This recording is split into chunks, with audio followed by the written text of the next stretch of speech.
Students, welcome to my YouTube channel. मैं Viditi Rastogi, assistant professor, centre for teacher education, IPEM Ghaziabad. आज का हमारा topic है शिक्षा का माध्यम, मीडियम ऑफ एजुकेशन। तो यहाँ पे हम बात करेंगे कि स्वतंत्रता से लेकर अब तक हमारी शिक्षा का माध्यम क्या है, हमारी जो शिक्षा है वो किस माध्यम में दी जा रही है और उसके माध्यम संबंधी क्या क्या सुझाव डिफरेंट कमीशंस के द्वारा दिए गए हैं।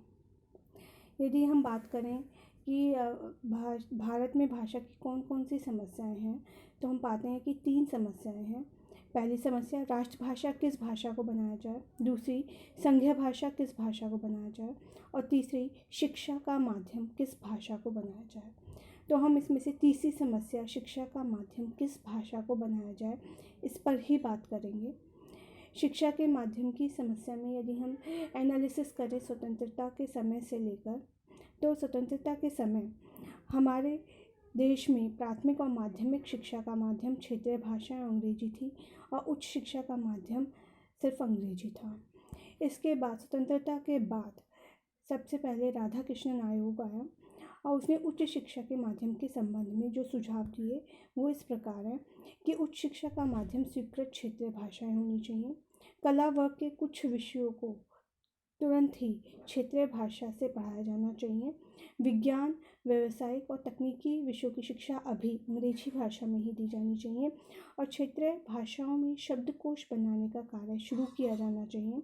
अंतर्राष्ट्रीय वैज्ञानिक शब्दावली को स्वीकार किया जाना चाहिए और सभी क्षेत्रीय भाषाओं का स्वीकार किया जाना चाहिए और सभी क्षेत्रीय भाषाओं को देवनागरी में लिखा जाना चाहिए।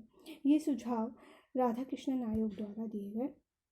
अब इसके बाद यदि हम मुदालियार आयोग की बात करें, तो मुदालियार आयोग ने सिर्फ माध्यमिक शिक्षा के बारे में सुझाव दिया। उन्होंने कहा माध्यमिक शिक्षा का माध्यम मातृभाषाएं होनी चाहिए। मुदालियार आयोग के बाद कोठारी आयोग ने सुझाव जो दिए वो इस प्रकार हैं कि स्नातक स्तर की शिक्षा क्षेत्रीय भाषाओं में दी जानी चाहिए। स्नातकोत्तर स्तर की शिक्षा अंग्रेजी माध्यम में दी जानी चाहिए। शिक्षकों को क्षेत्रीय और अंग्रेजी भाषा दोनों का ज्ञान होना चाहिए। इसके बाद राष्ट्रीय शिक्षा नीति 1979 में भाषा के माध्यम संबंधी जो सुझाव दिए गए वो इस प्रकार हैं। प्राथमिक शिक्षा का माध्यम मातृभाषा होनी चाहिए।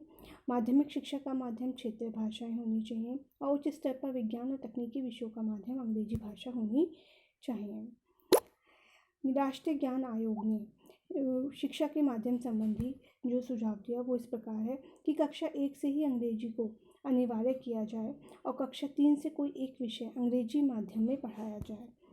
यदि हम वर्तमान में देखें तो वर्तमान में हम पाते हैं कि पूर्व माध्यमिक से लेकर उच्च स्तर तक की शिक्षा में क्षेत्रीय भाषा के साथ साथ अंग्रेजी माध्यम का भी यूज़ किया जा रहा है, जबकि उच्च स्तर पर विज्ञान के कुछ विषयों और तकनीकी विषयों की शिक्षा अंग्रेजी माध्यम से दी जा रही है। इस प्रकार यदि हम पूरा एनालिसिस करें तो हम पाते हैं कि स्कूली शिक्षा में क्षेत्रीय भाषाओं का जोड़ है और साथ ही साथ अंग्रेजी भाषा का भी यूज़ किया जा रहा है, परंतु उच्च स्तर पर अंग्रेजी भाषा पे ज़्यादा फोकस है।